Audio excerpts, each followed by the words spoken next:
diabéticos, ya, póngase las pilas, compañero. Ser diabético, estar con sobrepeso, no hacer nada, estar todo el día sentado, tener colesterol alto, LDL alto, triglicéridos altos, alcohol y cigarro, todo esto son factores de riesgo. ¿Factores de riesgo para qué? Esta es una placa de una aorta. Esta es la aorta del callado, miren, en la parte descendente, y esta es la placa de colesterol. Entonces, pero no solo va a haber placa de colesterol, también van a haber crecimiento de lo que vendría a ser una lisa. Entonces, los vasos se van a hacer más angostos. Todo esto consecuencia de estos factores de riesgo. Entonces, ¿en qué va a favorecer esto? En los factores de riesgo. En que tengamos vasoconstricción periférica, aumento del grosor del músculo liso y formación de placa de colesterol. ¿Estamos? Entonces, ¿cuál es la importancia de los factores de riesgo? A través de este mecanismo fisiopatológico vamos a tener engrosamiento, vasoconstricción y aumento del postcardiaco. Acá tenemos el corazón, aquí tengo las arteriolas y aquí tengo las arterias pequeñas. Miren ustedes, la vasoconstricción, el aumento del grosor del músculo liso se va a hipertrofiar y la formación de placa van a causar disminución de la luz de los vasos de resistencia, o sea, de las arteriolas. Entonces el ventrículo aumenta la presión para vencer la resistencia y perfundir el corazón. Es decir, si nosotros tenemos una aorta en su extremo de estar contraída, con mayor crecimiento del músculo liso, ese ventrículo izquierdo, imagínense la fuerza que va a tener que generar. Por lo tanto, este paciente va a ser hipertenso mínimamente. ¿Qué tengo acá? Acá tengo causas de... O sea, ¿qué sucede cuando hay una disminución del flujo de las arterias coronarias hasta llegar a los cruces concretos? Recordatorio. Tenemos el tronco de las coronarias, ¿no? Tenemos una coronaria derecha y una coronaria izquierda. Esta coronaria derecha me va a llevar sangre a todo el ventrículo derecho, aurícula derecha. Y un detallito que quiero que se lleve. Coronaria derecha lleva también parte posterior del a la parte apical del ventrículo izquierdo. ¿Estamos? Entonces, una conclusión. Cuando nosotros tenemos un infarto de la punta del ventrículo, cuando hay un infarto de la punta del ápice del ventrículo, de la parte inferior del ventrículo, hay que evaluar ventrículo derecho porque tal vez su coronaria derecha acá está obstruida. Entonces, el hecho de tener ya un ápice dañado. Si nosotros vemos con detalle acá,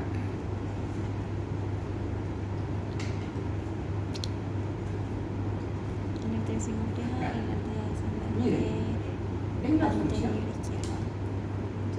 Bueno, eso es una placa de colesterol, pero es una placa de colesterol que está crecida, que va a causar una obstrucción de una de las coronarias. No he dicho rota, no he dicho ruptura, pero en algún momento esta placa de colesterol se puede romper y lo va a obstruir a toda la coronaria completamente. Entonces, tenemos acá nosotros algunas etapas, algo que es bueno que lo tengan claro. Este diámetro que ven acá es un diámetro normal de nuestras arterias coronarias. Pero por los años, porque este paciente tiene factores de riesgo que ya los mencionamos, se ha ido formando una placa de colesterol. Y miren ustedes cómo al formarse la placa de colesterol va disminuyendo el volumen, va disminuyendo el volumen para que lleve sangre a todo el músculo del ventrículo izquierdo o derecho. Entonces, yo voy a tener una obstrucción coronaria permanente. No hay ruptura, mira, esto está finito. Este paciente... Cuando hay ruptura de placa es angina inestable. Tiene una obstrucción coronaria permanente por placa de colesterol, está acá, sube las gradas y no va a poder pasar toda la sangre que le está exigiendo esta parte del corazón. O sea, no se va a poder cubrir todas las demandas de oxígeno. Entonces, así que hace dolor de pecho. Por eso dice acá, constante, ¿no? Entonces, este paciente va a ser una angina estable. Es un dolor de pecho que va a disminuir, va a desaparecer cuando el paciente esté en reposo. Esto sería angina instable. Pero puede pasar también que hay una ruptura pequeña de placa y una agregación. Y el paciente estaba mirando tele o estaba leyendo y tiene dolor de pecho fuerte, con irradiación hacia la mandíbula, con irradiación hacia el brazo izquierdo, o podría ser irradiación hacia la parte interescapular. Pero después de, antes de la media hora, el paciente deja de tener dolor. ¿Qué pasó? Hay la ruptura de placa pequeña, ¿no? Pero es transitoria, porque nosotros tenemos en la sangre sustancias que son, escuchen esto, antifibrinolíticas. Aquí se va a producir fibrinólisis, agregación plaquetaria, un pequeño coágulo. Se libera las sustancias antifibrinolíticas y esta placa que estamos viendo acá la rompe. Entonces el paciente deja de tener dolor. Esto es lo que vamos a conocer con el nombre de angina inestable. O sea, no tiene nada que ver el dolor con el ejercicio. ¿Cómo reconozco una angina estable de una inestable? Porque el paciente con angina estable me dice, yo camino un poquito, hago un poco de ejercicio y me duele el pecho. No cumplo las demandas. En la inestable, de repente, ha estado bien el paciente, está en reposo, no está haciendo nada, y tiene el dolor de pecho. Porque hay una obstrucción parcial de la coronaria y también liberación de los factores antifibrinolíticos y luego nuevamente perfusión. Si ustedes ven acá, aquí hay otro concepto. Aquí decimos, este trombo mural con obstrucción variable, émbolo, angina inestable, infarto subendotálico o muerte súbita. Pues vean ustedes, esto es variable. Y acá dice que la reducción del flujo por estenosis mayor al 70% causada por la placa de colesterol de las coronarias causa dificultad al flujo de sangre y consecuentemente disminución de la reserva coronaria. Entonces, estos trombos murales van a causar una disminución de la reserva coronaria. ¿Qué significa esto? Un término que yo he venido repitiendo. La reserva coronaria tiene una relación entre la demanda de oxígeno y las necesidades metabólicas. Esta puntita del ventrículo, al hacer ejercicio o caminar, me pide más oxígeno, más demanda.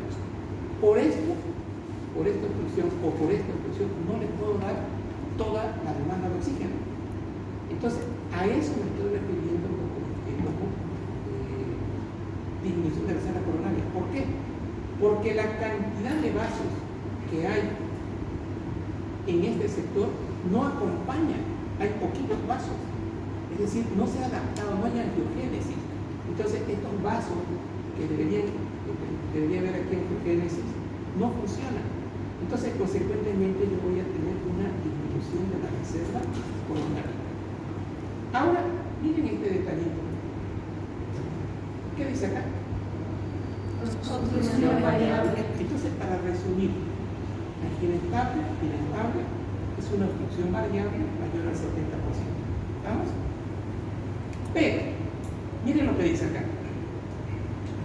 Esta es la luz, ¿no? Miren, síganme por favor. Esta es la luz. Hay luz acá.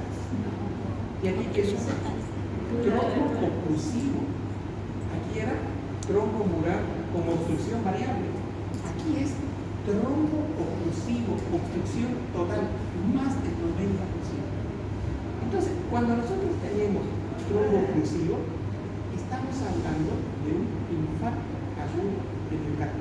Entonces, dentro del síndrome coronario, el trombo oclusivo es el que marca la diferencia. Hablar de infarto agudo del miocardio es oclusión total. En cambio, aquí es oclusión variable. Otro detalle. Para que haya obstrucción trombo oclusivo, acá tiene que haber la ruptura de la placa de colesterol. Y ahora, lo que han aprendido en fisiología, se rompe la placa, eso es rugoso, se expone la colágena y se activa el factor 12, ¿no ven? Factor 9, factor 7, y aquí voy a tener ahora una placa, un coágulo. Y luego las plaquetas van a venir a adherirse acá y se va formando un trombo más firme o uniforme, dando el concepto de trombo oclusivo. Entonces, lo mismo, este paciente va a tener un dolor intenso del pecho, intenso, irradiado hacia la mandíbula, irradiado hacia el brazo izquierdo. Escuchen bien, la duración es más de 30 minutos. Y aquí en el estado es menos, ¿no? Pasa. Entonces, este paciente está sufriendo un infarto agudo del miocardio. Y ahora ya viene esta figurita. Entonces, acá esta arteria descendente anterior izquierda puede obstruirse el 90% coágulo trombo oclusivo total y todo este músculo va a morir. Eso se llama necrosis. Entonces, en todo este músculo de la pared inferior vamos a tener isquemia, que significa disminución de flujo, y otra parte del ventrículo va a estar necrosado, que va a significar ausencia total de flujo y muerte del tejido. En cambio acá, en los infartos con la ruptura de placa, pero con variable, con obstrucción variable acá, va a ser, gracias a los factores antifibrolíticos, hay la obstrucción, pero nuevamente hay flujo. Entonces, ¿puede pasar el paciente por un estadio de isquemia? Sí. ¿Puede haber supradesnivel? Sí. Si lo encontramos en los pacientes en el momento. En cambio, los pacientes con infarto agudo del miocardio hacen la necrosis, hacen la lesión y hacen el isquemia. Bien, ¿hay una pregunta? En la gira inestable, digamos que aparece de la nada, un solo de pecho y falta de aire, también ocurriría cuando hagas deporte, ¿no? Sí, eso no sé. En realidad, En situaciones de deporte, en gira inestable, Ejercicio y reposo me gusta ese raciocinio, ese razonamiento. ¿Usted sabe qué? ¿Cómo se llama? Dante. Dante. Ah, Dante pasa ese le dejo. Dante. Esta es la ¿vale? Sí. Que está hermosa. Tiene un diámetro perfecto. Cuando usted hace ejercicio, su ventrículo, la punta del ventrículo, la parte lateral, todo el ventrículo le exige oxígeno full. Esta coronaria se va a dilatar. Va a llegar de toda la sangre necesaria. No va a haber angina. Estoy hablando de una persona joven como ustedes, que no tiene arteriopatía, que nunca fumó, que no es diabético, no es obeso. Un jugador de fútbol. Señores, no puede suceder eso. Ah, pero fulano se murió. Eso es otra cosa. Eso es por patología de arritmia cardíaca. No se mueren por infarto, necesariamente. O se mueren porque pueden hacer un vasoespasmo. Hay pacientes, lo que le pasó al jugador de Real Madrid, el arquero, el famoso que se llamaba Casillas. La persona joven, no pasaba 35 años y tuvo un dolor anginoso, pero no se infartó. ¿Qué sucedió en ellos? De hecho, vasoespasmo. O sea, sin haber arteriopatía, se contraen las coronarias en este paciente. ¿Y eso pasa por un elevado? No se sabe, pero hay una explicación del vasoespasmo, que es la angina de Prince-Metal. Todavía no hay una idiopatogenia clara, no se sabe todavía. Entonces, lo que él se ha hecho, le han puesto un stent en todo el sector donde hace el vasoespasmo y no puede jugar. Pero no es, que quede claro esto, por favor, no es el jugador de fútbol, no es por obstrucción total de flujo, por arritmia, o por la parada cardíaca, o es por vasospasmo inadvertido. ¿Estamos? Pero no, que quede claro, por obstrucción total de flujo o una obstrucción parcial de flujo. Entonces, acá tenemos, como resumen, digamos, siempre va a haber la ruptura de placa, la activación de los factores de coagulación y esto, agregación plaquetaria, siempre va a ser así. La telepatía que obstruye el flujo menor al 70%, se agrega ejercicio, lo cual genera un aumento en la demanda metabólica, es decir, el flujo de las coronarias no es suficiente para cumplir la demanda y causa disminución. Y la causa de disminución de la reserva coronaria ocasiona dolor de pecho. Doctor, hay un síndrome, el síndrome de Takotsubo, eso. El síndrome de Takotsubo es una deformación de la estructura anatómica del corazón por exceso de adrenalina. El exceso de adrenalina en algunos pacientes lo deforma el corazón y hacen cardiopatías isquémica también. Pero pasa esa descarga adrenérgica y ya está. Eso es por exceso de acción simpática.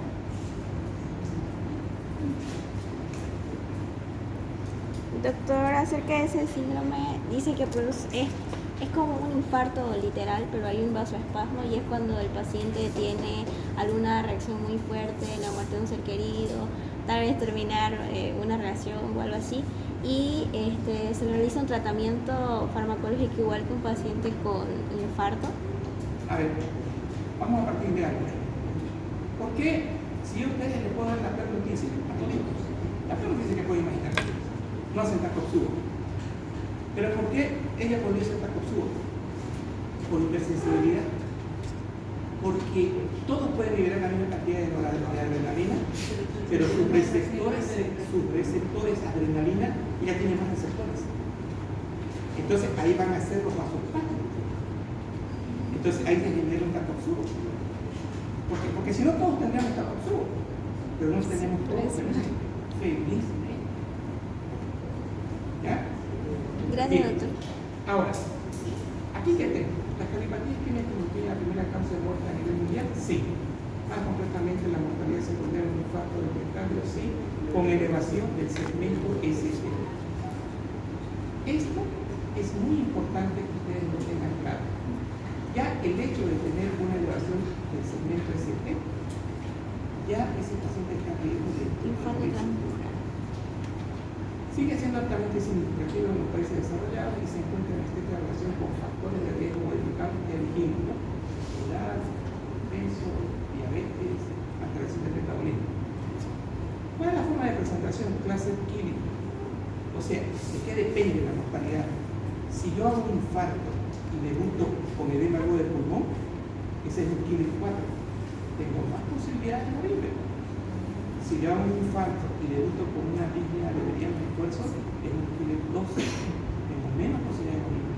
Entonces, dicho de otra manera, cuando el infarto daña mucho músculo, el Killer es más grande, es decir, en la clasificación. O sea, hay más insuficiencia cardíaca. Cuando el infarto es pequeño, solo de pared inferior, tengo menos posibilidades de evitar. Entonces, a eso se refiere con la relación del KIL. Antecedentes de infarto de miocardio previo, también que sea el segundo infarto que el paciente está haciendo, tener diabetes, tener falla renal, número de coronarios con frecuencia significativa y fracción de lesión del ventrículo izquierdo. O sea, mientras, a ver, en la medida que yo puedo tener un infarto, tengo una lesión del músculo, ¿no es? Tengo, en el primer infarto, toda la pared inferior. En el segundo infarto, toda la pared lateral. Entonces, en la medida que la lesión del músculo vaya progresando, porque toma una coronaria descendente, una diagonal, etc., este paciente su pronóstico va empeorando. ¿Por qué? Porque todo esto, cuando revisamos el tema de IC, les mostré una imagen donde el infarto produce lesión de músculo. Entonces, en la medida que yo tenga cada vez más infartos, o que de repente mi infarto sea de pared inferior y de la parte lateral, tiene más masa comprometida, más insuficiencia cardíaca, más riesgo de morir. Entonces, la cantidad de infartos que una persona puede Exacto. Más músculo dañado, más riesgo de morirse. De eso depende. Más, por lo tanto, más IC, ¿no? Y por lo tanto, un kilo más alto. Ahora, ¿qué es lo que hemos visto en ICE? ¿Qué vimos en el caso clínico? Vimos de que nuestro corazón tiene dos fases, ¿no? Tiene una insuficiencia cardíaca diastólica y una sistólica. Si el daño es extenso, nuestra fracción de eyección va a caer. Entonces vamos a entrar directamente en lo que vendría a ser una insuficiencia cardíaca sistólica. ¿Por qué se caracteriza la sistólica? Por caída del gasto cardíaco, por una fracción de eyección menor al 50%. En cambio, si yo soy un paciente que tengo un ángulo estable, puedo hacer una insuficiencia cardíaca en falla diastólica, pero no sistólica.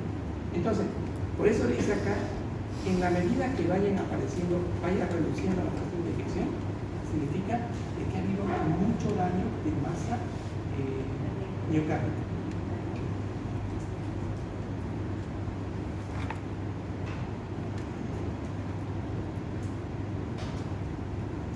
¿Qué tengo acá? Todo. No sé por quiénes habrán tenido la suerte de ver un tiburón de verdad, ¿no? Yo por lo menos por tele. Este es el signo de la aleta del tiburón. Esta es la isoeléctrica. Este punto J debería estar aquí. Entonces, cuando este punto J está a 1 milímetro, antes decíamos 2, a 1 milímetro por encima de la isoeléctrica, miren, este está a 2,3. Eso se llama supradesnivel. Esto es una onda de lesión. O sea, el paciente está impactándose, es una onda de lesión. Ahora, ¿dónde está esta onda de lesión? Está en pared D2, está en D3, está en D1, D2, D3, ABR, ABR y ABF. Entonces, D2, D3, ABF, mira la pared inferior del corazón. Y aquí tengo un infrarrojo. O sea, lo normal es que esto sea más arribita, ¿no?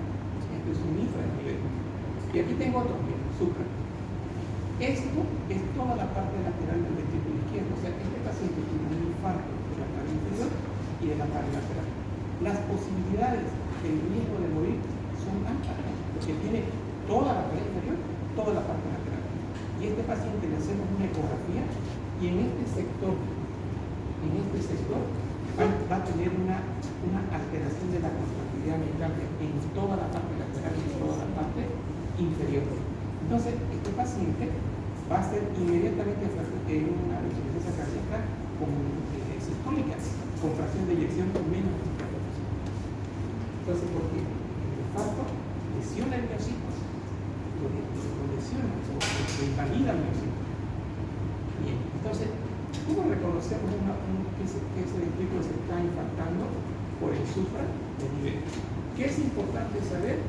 ¿Qué parte del ventrículo está dañado? ¿Cómo lo hacemos? A través de las derivaciones.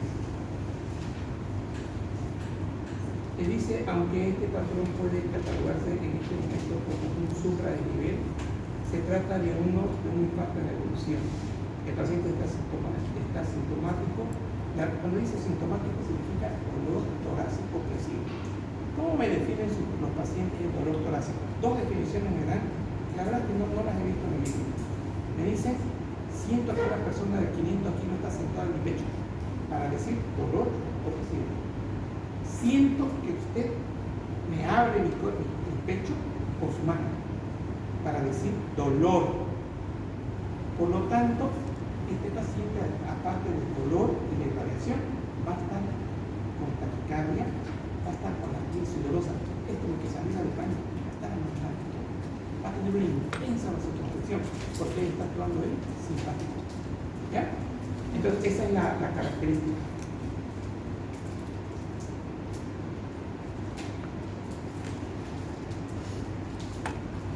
Dolor precordial, descenso del ST en más de 7 derivaciones con ascenso en ABR y B1. A ver, miren este ABR pequeñito. Pero aquí tengo un infarto que es subendocardio, porque tengo un descenso del ST. Entonces, la conclusión sería, si yo tengo un supra del nivel, infarto. Si yo tengo un descenso del ST, infarto. Los descensos son para decir subendocardio y los ascensos para decir transmural. Transmural significa que va a tomar toda la pared del piso. Y subendocárdico solo la parte interna del piso. ¿Cuál es la definición universal de IAN adoptada por la sociedad europea, por la sociedad americana? Dice, primero, ¿qué dice acá? Contexto clínico, dolor de pecho, radiación, sudoración, inicio súbito, más de 30 minutos, contexto clínico. ¿Qué más dice?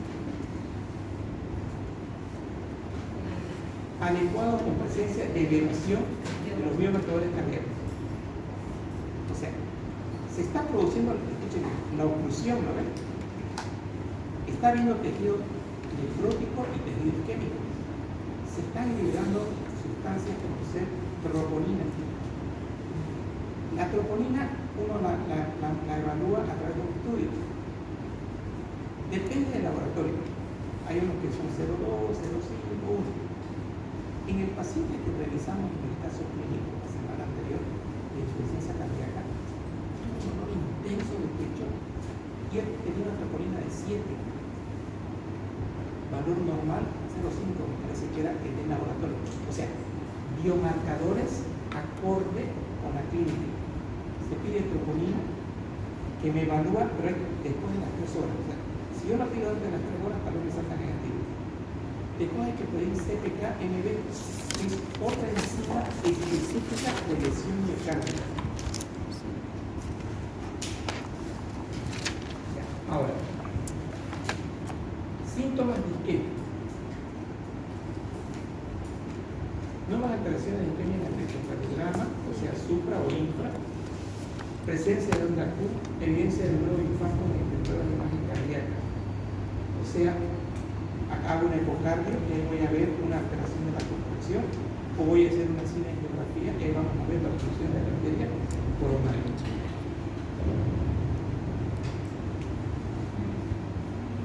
Definición universal de infarto, tengo todos estos tipos.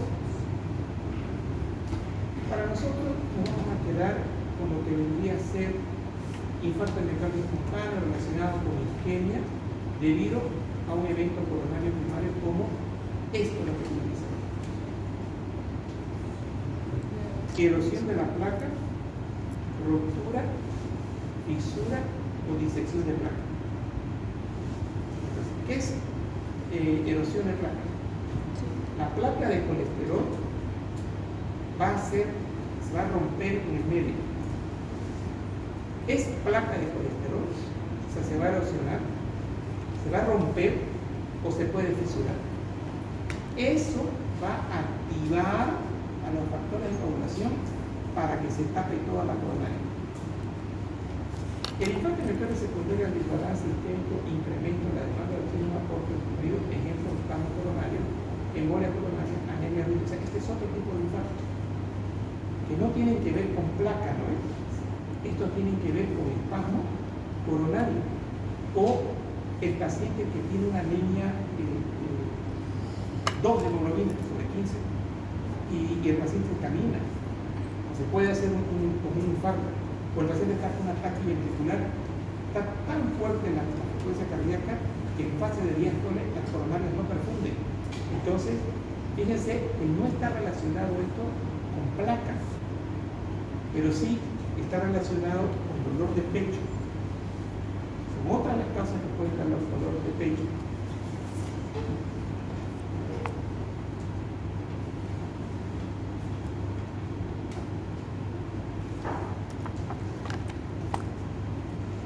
Aquí está.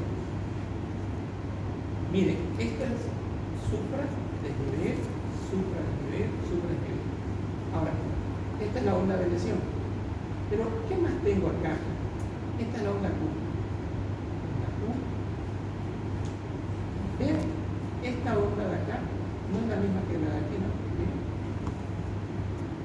este paciente se infartó primeramente acá. Cuando empieza a haber necrosis, ya aparece la onda Q. Aquí no hay necrosis. Aquí sí hay necrosis. Pero seguramente, 3-4 horas después, todo va a estar como onda Q. Entonces, este es un síndrome coronario agudo, típico, con supranivel y presencia de onda Q. Definición del síndrome coronario con la relación de lesiones SP, que sería esta, la abreviatura se identifica por la presencia de síntomas compatibles con isquemia cardíaca aguda, junto al hallazgo en el electrocardiograma de una elevación persistente por más de 20 minutos del ST o del punto J mayor a 1 milímetro. Entonces, eso es lo que significa. ¿Cómo reconozco un infarto o un electro? Por supradensivel, la imagen de aleta de tiburón mayor a 1 milímetro. Pero miren, ¿qué dice acá? En dos derivaciones, D2, D3, B1, B2, B5, B6, en dos derivaciones. ¿Qué más dice acá? No separadas, contiguas. Por eso me decía D2, D3, B1, B2, no B1 y B5, B1, B2, B3, B4, B5, B6, pero no puede ser B3 y B6. ¿Ya? En un hombre mayor de 40 años, en las mujeres, mayor a 2 milímetros en los hombres mayores de 40 años, y miren esto,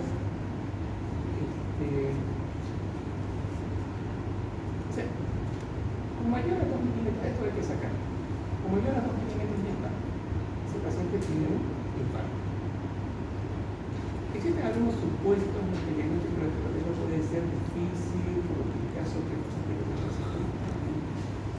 debe ser un infarto suprarenal, aunque no se observe la relación del ST. A ver, yo tenía un paciente recién. Miren, yo he visto el electrocardiograma por todos lados, pero nunca tuvo supra. Pero tenía dolor tórax con irradiación y tenía troponina positiva. Eso es lo que está diciendo acá. O sea, lo correcto, lo ideal es que haya supra, sí, para que demuestre oclusión total. Pero en las suboclusiones que no son totales, pero que hay zona de necrosis, o un electro que no tiene supra, pero tiene dolor de pecho, tiene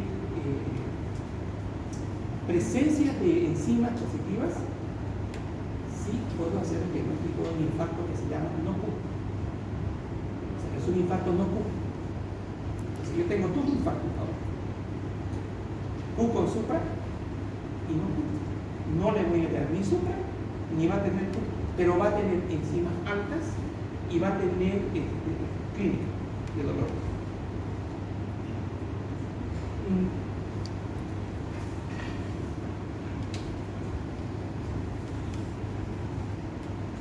La anamnesis es importante, el dolor, presencia de otros síntomas, los factores de riesgo también son importantes.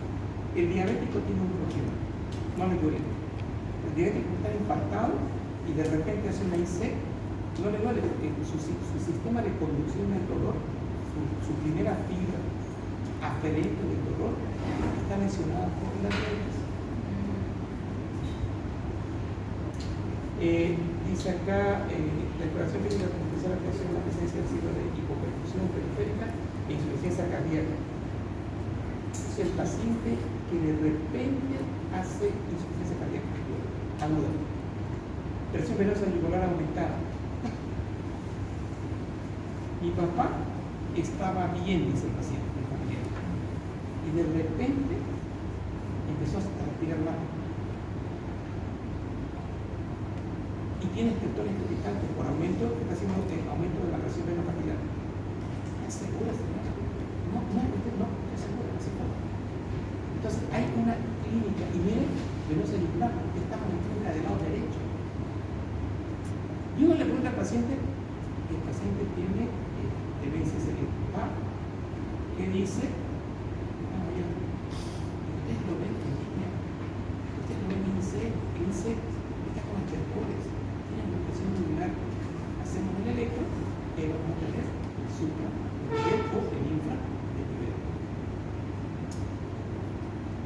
Toma de constantes vitales, presión arterial, frecuencia cardíaca, saturación de oxígeno. Siempre 12 derivaciones. Aquí tengo problemas con el interno. D1, D2, D3, pierna izquierda. Y el interno novato me cambia la dirección. Y todo está infartado. O sea, primero, verificar que las derivaciones están bien colocadas. A mí me costó una trozada a las 3 de la mañana. El cardiólogo apareció con su hijo de 4 años ahí en el auto, llovía torrencial, una noche llena de relámpagos, ahí llegó el cardiólogo mojado. Mira, ¿qué pasaste también? Dice, te vinieron a la rueda. ¿Por qué no es esto? Está mal hecho tu electro. Era un compañero de curso. Me lo merecía. Imagínate el escenario. Tormenta. Sale con su hijo. Llega a las 3 de la mañana. Llega mojado. Sonaban los truenos. Que me diga, oye, me has hecho bien con un electro mal tomado. Otra al revés. Me llama al cardiólogo, le manda la foto, no hay agua, sabe qué hacer. Manda la foto. Su electro está mal hecho. ¿Ya? ¿Está bien? Le hago un nuevo electro, ya con todas las reglas, exactamente igual. Electro bien hecho. No, está mal, no, está bien hecho, yo lo verifiqué. ¿Qué era eso? Desviación a la derecha. Pero primero, cuando vayan a hacer su internado, por favor, rojo, amarillo, verde también. Por favor. Ahorita el examen básico. Colocación de los electrodos. Rojo, amarillo, verde. Bien. Disponibilidad de un desfibrilador, sí. ¿Por qué disponibilidad de un desfibrilador? Porque estos pacientes hacen taquicardia ventricular. ¿Qué es lo que hay que hacer? Se debe el ingreso y repetirse al mismo. Miren esto, cada 6 horas hacer un registro. En el comienzo del dolor, hasta pasar el pico de la respiración cerebral, lo ideal sería un ecocardiograma transtorácico sin retrasar el inicio de la repercusión. O sea, hay un coágulo, ¿no? Hay fibrina, ¿no? Entonces hay que darle un antifibrinoídico. Señores, ustedes van a hacer, si ustedes se van a la Argentina o a Brasil, en la ambulancia lo van a romper el coágulo. Ustedes van a ver el supra, va a ver el dolor del pecho y le van a ver el bigote abrido a ese paciente de lo que fumaba. Esto es un infarto. Pueden mandar por WhatsApp al centro respectivo, si es un infarto. Van a sacar el antifibrinoídico, le van a inyectar el bolo y esas placas por las que no se van a botar. Mientras más pronto se usen los antifibrinoídicos, mejor. ¿Por qué? Causa, ¿cuál es el problema? Obstrucción de flujo constante, ¿no es? Por ruptura de placas, por formación de coágulos, por plaquetas. Rompemos el flujo.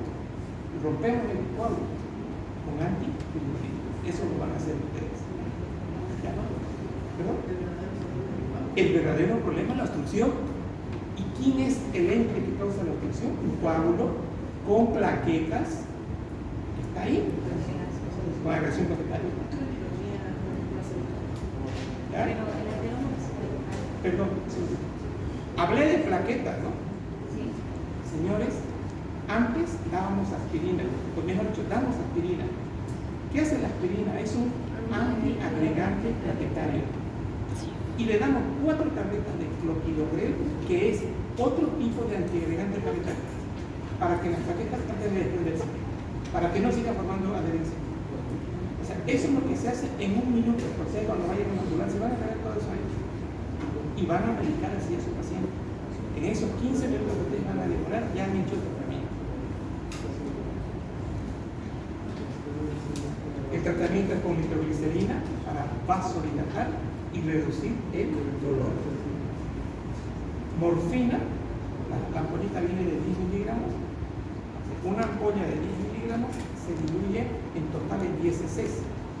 Cada ml tiene 1 miligramo, ¿no? Entonces se colocan de 3 en 3 o de 5 en 5. Cada 15 minutos para tratar de aliviar el dolor. Pero ¿qué pasa si el paciente sigue con dolor? Hay que hacer reperfusión inmediata. Percutánea, eso lo hace el intervencionista, mete un catéter y mete un stent para abrir ese vaso lesionado. Después dice la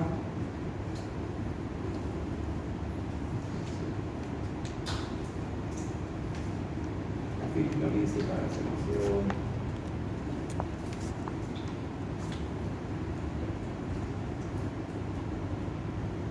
Y aquí está la medicación antitrombótica que se hace en base a este. Incluso que no tenemos todavía. Tenemos el clopidogrel aquí en Santa Cruz, hay que usar eso, la aspirinetas. Aquí lo que les decía el clopidogrel es 600 mililitros. Y heparina, color intravenoso. Medicación antitrombótica.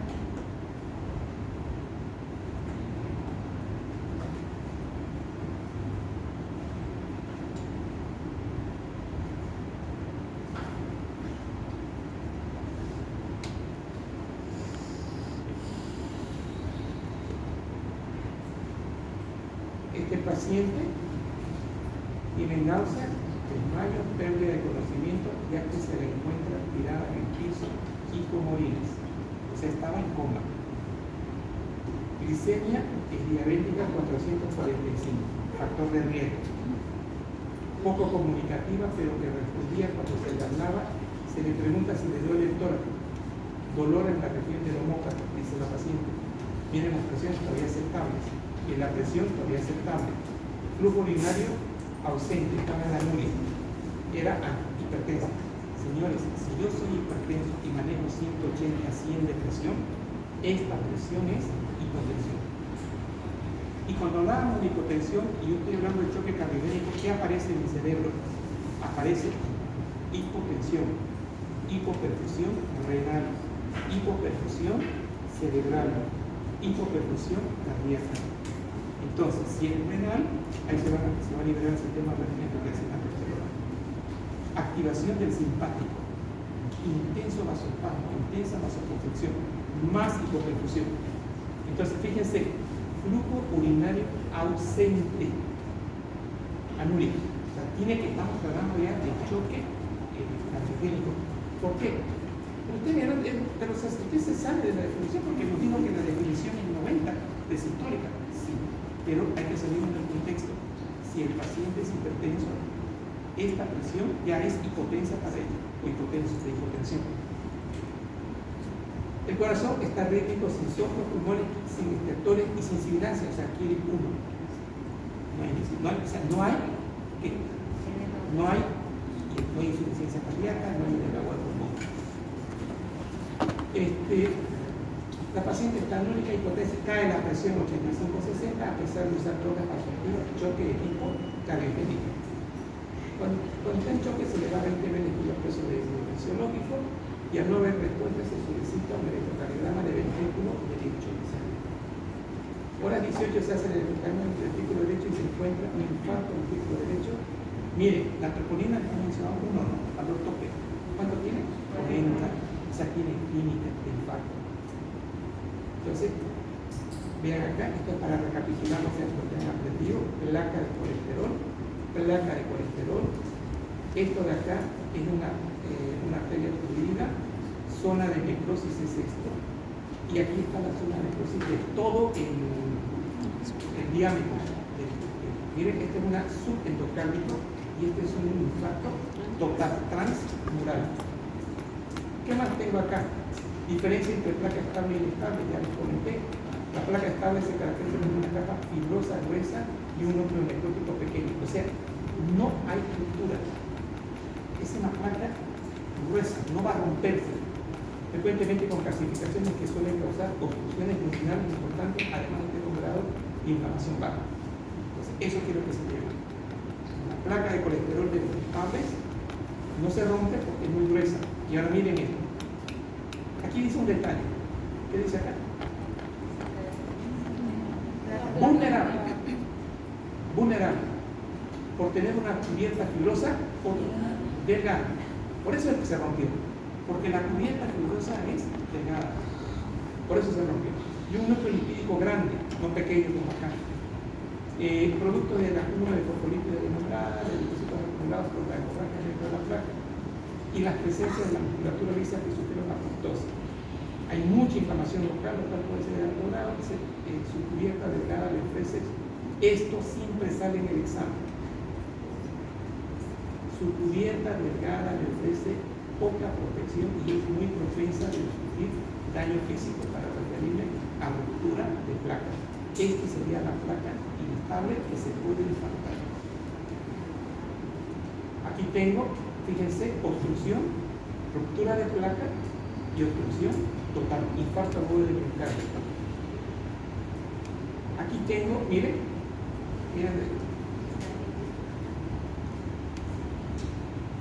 ¿qué es esto? Bien. ¿Cómo sabemos que es supradesnivel? Este es el ST. 1, 2, 3. Supradesnivel. ¿Cierto? Miren, supradesnivel. Y aquí tengo una onda Q.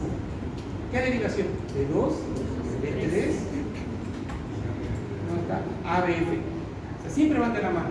De 2, de 3 ABF, pared inferior. Ahora, como era pared inferior, ¿qué les dije? Si el infarto de pared inferior, la posibilidad que sea derecho es grande, ¿no? Entonces tengo que hacer un electro del lado derecho. Este era del lado izquierdo, miren, B1, B2, todo ok.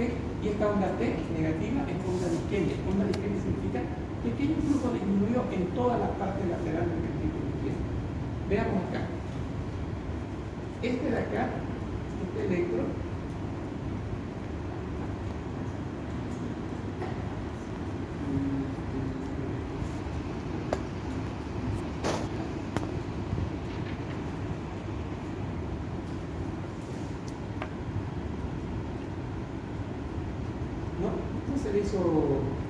no se le hizo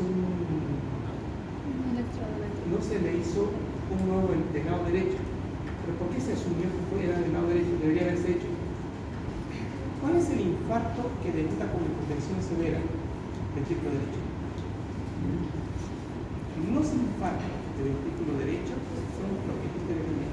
El paciente está en shock. O sea, está de entrada. Pero debería haberse hecho un electro de ventrículo derecho. ¿Qué significa esto pH 7,2? Es una acidosis metabólica. Y miren esto de acá. Acidosis metabólica, anión GAP15, no hay ácido láctico, ¿no? Aquí está, 5,5. Voy a recapitularles ahora. Choque cardiogénico. Señores, para que haya choque cardiogénico, ¿qué necesito primero? El GC, ¿cómo tiene que estar? El gasto cardíaco tiene que estar bien disminuido. ¿Cómo tiene que estar la perfusión periférica de los órganos? Disminuida. Debe ser tanta la disminución que no le llega oxígeno porque hay paso por función. ¿Y qué se empieza a generar aquí? Vía anedoria. Acidosis láctica. Miren, 5.5. Entonces, el choque cardiogénico o el choque séptico o los otros choques que vienen con ácido láctico mayor a 2 significa hipoperfusión periférica severa. En este paciente, porque se infartó el ventrículo derecho, porque tiene un infarto de la pared inferior. Y si hay esto, obviamente que me va a llevar a lo que debería ser una acidosis metabólica. Sí, ven acá, el pH sigue descendiendo. Acá el sodio de potasio está bien, el cloro está bien. Seguimos en una peor acidosis metabólica. ¿Y qué dice acá? Peor, más hipoperfusión. Entonces, a pesar que se le dieron medidas como dobutamina, noradrenalina, volumen, había una falla ventricular importante o una disminución importante del gasto cardíaco. Estábamos frente a un choque cardiogénico. Y acá, aquí está. Señores, este es el supraclavian. Este es del ventrículo derecho. ¿Cómo se hace un electro del ventrículo derecho? izquierdo. Nosotros hacemos B1, B2, B3, B4, B5, B6. Ahora hacemos B1, B2, B3, B4, B5, B6. Entonces, B1 ya es ventrículo derecho, aquí está el sufra, lo vamos a comparar con este. Miren, este es un electro del lado izquierdo y este es un electro del ventrículo derecho. Y miren el QS. O sea, este paciente debutó con infarto del ventrículo derecho y un infarto de la pared inferior. Por eso este paciente estaba en shock. Miren, todo el lado derecho está con supramoral. O sea, es un infarto extenso del ventrículo derecho.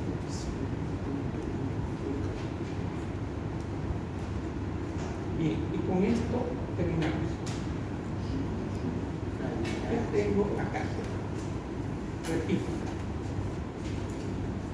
Tiene que haber primero aterosclerosis. ¿Qué más tiene que haber? Ruptura de placa. ¿Cuáles son las características de ruptura de placa? Hemorragia intraplaca. En la ruptura se libera el factor tisular que va a activar, yo les diría el colágeno, ¿no? O sea, sí, el colágeno está, pero también hay factor tisular que va a activar al factor 12 toda la cascada de la coagulación y vamos a tener un tronco coronario. Aquí está el otro, exposición de la colágeno supraendotelial. Esto va a producir agregación y activación de plaquetas y también de la cascada de la coagulación. Trombosis coronaria. Flujo sanguíneo lento, turbulento, también va a formar esto. La hemorragia intraplaca, o sea, hay hemorragia intraplaca dentro de la placa de colesterol, disminuye más el diámetro, trombosis de la arteria coronaria. Miren este detalle. Esto a veces no se habla. Efecto vasodilatador, efecto antitrombótico. Esto lo tienen ustedes en este momento 100 puntos. Nuestro endotelio tiene sustancias como el óxido nítrico que son vasodilatadoras.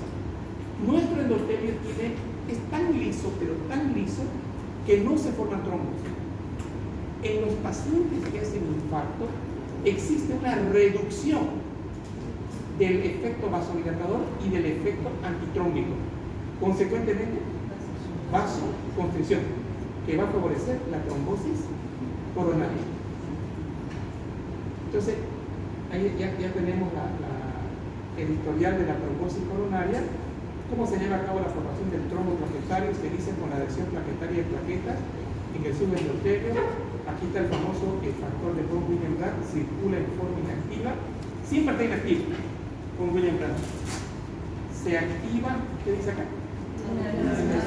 El endotelio y se adhiere a la placa al unirse a su receptor con un complejo GP. Entonces, este factor de von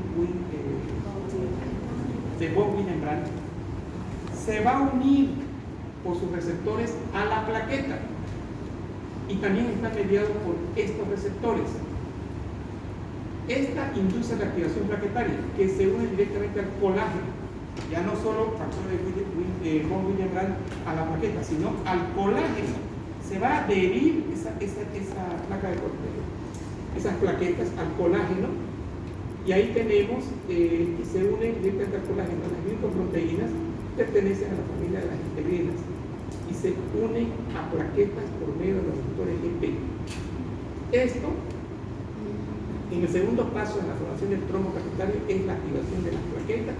¿Qué significa activación de plaquetas? Liberan muchas sustancias que van a hacer una retroalimentación positiva para más agregación plaquetaria.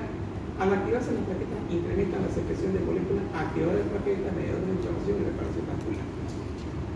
Los activadores de plaquetas son tromboxano A2, serotonina y ADP. ¿Qué hace la aspirina? Bloquea el tromboxano A2. Los mediadores de la inflamación y reparación vascular, tales como estos factores de crecimiento beta reguladores de las plaquetas, el factor de crecimiento transformante, y las plaquetas encinas se activan formando una cascada de el complejo protrombinasa.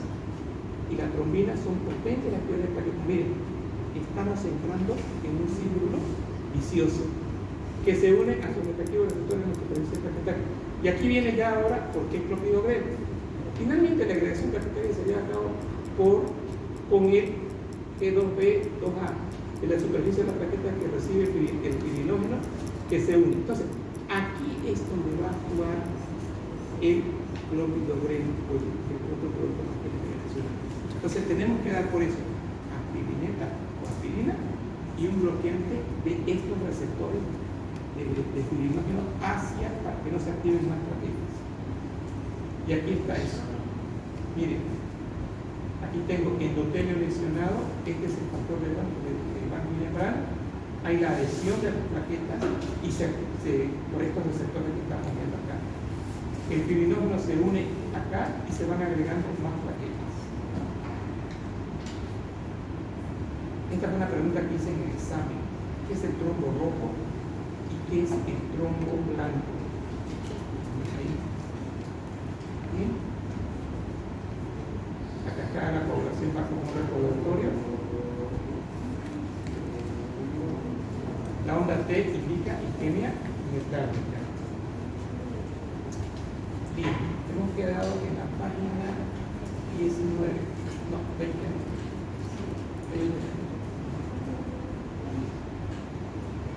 Doctor, una pregunta. Una duda. En cuestiones de la isquemia, ¿no? Me recordé de un tema de la lesión por isquemia en reperfusión y de las especies reactivas de oxígeno. ¿Cómo lo puede complementar? Lo que pasa es de que cuando hay nueva, digamos, la placa de colesterol, el coágulo, se rompe, construyen, ¿no?